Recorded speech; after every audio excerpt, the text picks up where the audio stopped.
morning and welcome to Knowing Your Family History Educational Talk Show. I want to thank you for joining us this morning. And we're going to be talking about my trip to Africa, to Niger, Africa. And I have some very special guests in today from Africa. I'm going to introduce my African brother and also some of my brothers that's here already in New Orleans from Niger. Welcome, Brother Haruna Musa. Thank you. This brother came in from Niger, Africa. This was my translator in Africa, my African manager, so it is a pleasure to have you. And always my brother, Musa Abaka, the person that I met when I took my DNA, and I want to thank you, Musa, for all that you have done. And also my brother, Nasur. Nasur, pronounce your last name. Yes, Garba. Gaba, Yes, Nasur Garba. Gaba. The brother is also from Niger and the Hausa community. Welcome to my very special guest this morning. It's a pleasure having all of you. You know, I want to say to you three brothers, because all of us was in Niger at the same time. Haruna, you are here in the U.S. for the first time. What is your feelings on that? Thank you very much, Antoinette. May I say I thank God. And I'm very grateful and satisfied with the DNA test, ancestry test. Because without the DNA, maybe I would not have seen you. And I never dreamed to be here. But when I saw you, I dreamed to be here. And now I'm here in New Orleans. So this is due because of the DNA test, which I say is very important. And I call on all my brothers, Americans, Africans, Americans that are here to take it. For we Africans to find out our friends here that are living in America. This is my first feeling. And second, by so doing, I know that now Africa and America are really connected, because we people will be moving to Africa, to America.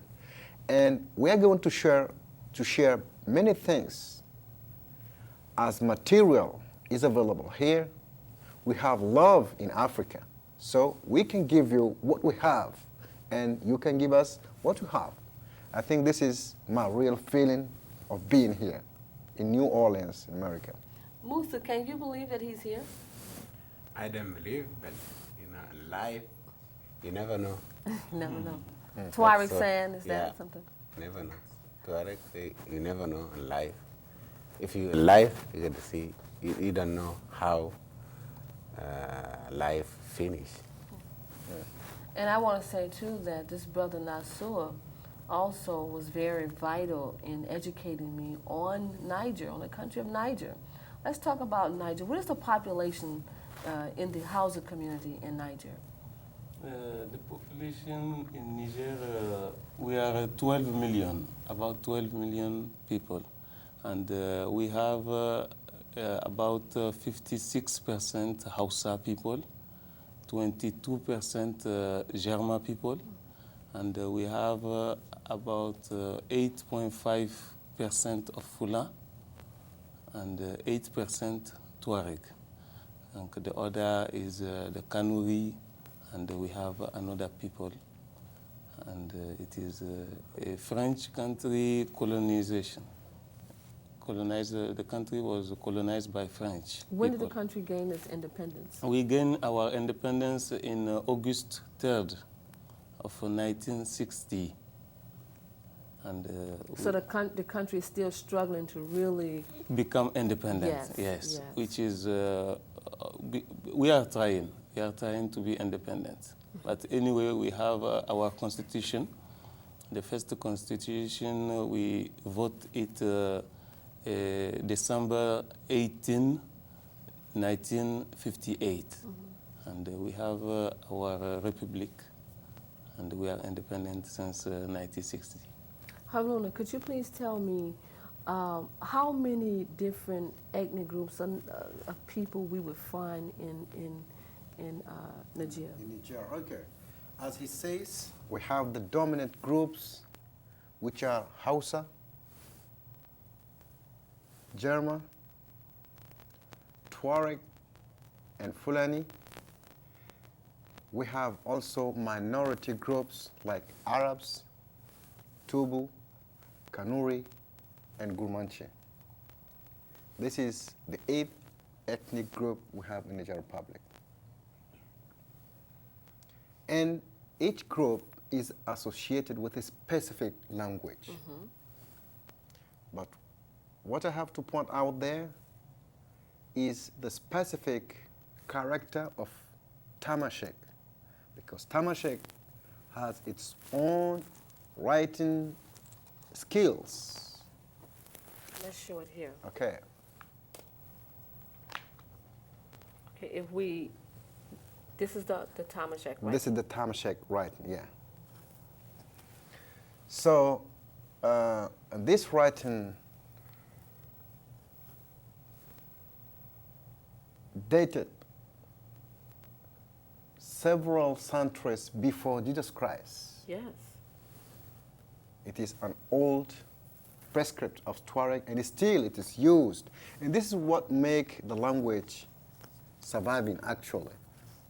But then we have another language that is Hausa, which has a power of recruiting people. Each day, there's people that are learning Hausa, and now it is an international language. In Africa, it is the second wide-spoken language after Swahili. These are the ethnic groups in Niger that we have, and each group is associated with a specific region. Let's say the German people are living in the regions of Niamey, Tilaberi, and Dosso. Hausa people are living in Maradi, let's say Zander, and part of Tawa. And Kanuri people are living in the eastern part, that is Difa. We're going to pull the map up so that we can look at the surrounding countries, the neighbors of Niger, Yeah. so that people will get a general idea of what we're talking about. Yes. So let me finish this point. That is, in the north, we have the Tuareg, Arabs, and some Fulani. So that leads me to say the Niger Republic has 1,262 kilometers square. As it is, bigness, the bigness of the country. And it is bordered by, in the north, by Libya and Algeria, in the east, by the Republic of Chad, in the south, by the Federal Republic of Nigeria, Federal and Republic of Benin, and at the west, by the Republic of Burkina Faso, and somehow by Mali. This is the Niger Republic. And it is the 4th biggest country in the whole Africa. And it is bigger 5 times more than France that colonized it. This is how the country is. And if you look at the geography of the country, most of the part of the country is desert. Yes. We have two quarters of the country which lays in the desert. Only 1 quarter is of Sudanian climate weather. That is where agriculture is possible. This is at least what I can say with the Niger Republic. Is that right, Nasiru? Yes, of course. He gave the geographical situation of the country. There is something that both of you made a statement concerning the miseducation about Africans in America. And one of the things that you said to me, you said many things that you was taught about Africans in America is not true. You had to see for yourself. What were some of those things? Can you outline maybe 2 or 3 things that you was taught by the European system about Africans in America? Really, this is the first thing that I discovered. It was told us that even your neighbor here, you cannot talk with him with no reason. It seems that there's no love at all here. This is what I understand. And this was what I had in my mind before to come here. And I came to discover that this is just lie. This line. Secondly, I was told that nobody cares about his neighbor's affairs. He's never concerned. Nobody cares about his friend. Is that? And I saw that people are living and share many things together. So, and on the other hand, we were told that those black Americans, they don't. So her mama taught her Yeah, her mama before her. yeah. Oh. واللي رايح ما ذاك الشيء ثلاثة أكيد الثلاثة لقى إميسيون في الأرض في الأرض تمام. في الأرض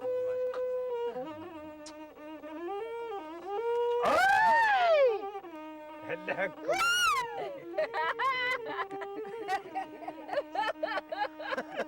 شغلة تبارك وتم ما والكو شاور كاي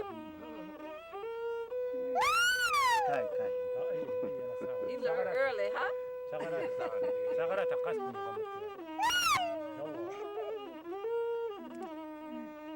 شد أرسل سما شغلين ده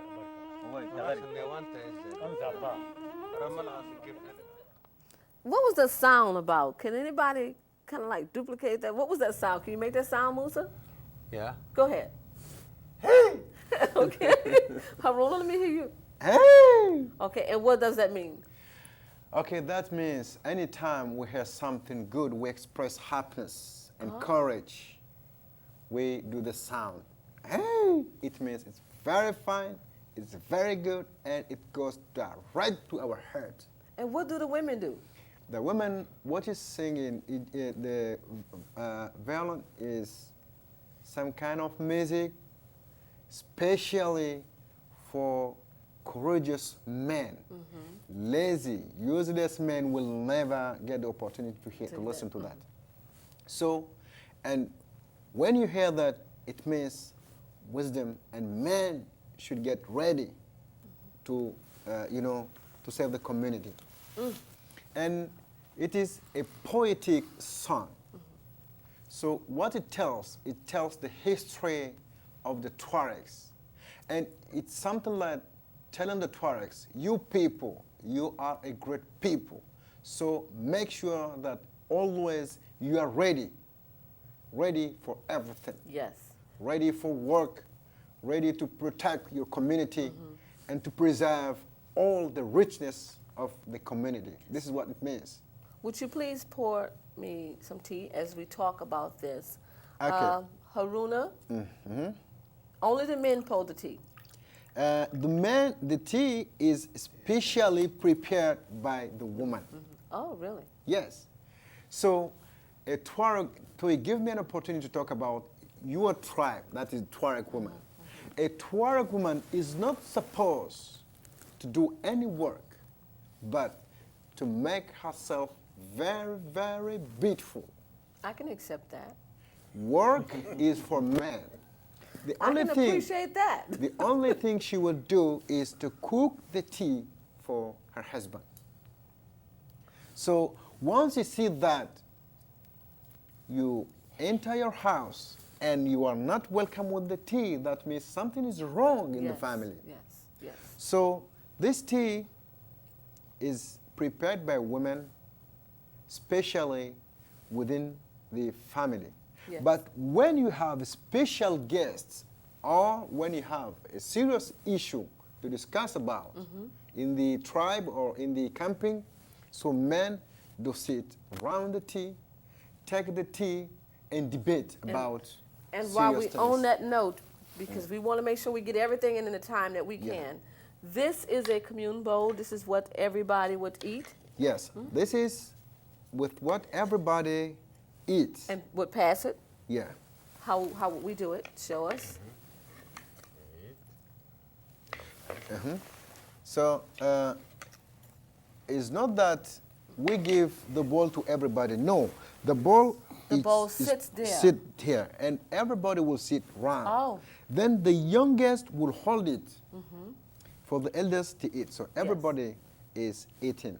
When it comes that you are satisfied as a young man, you don't have to leave.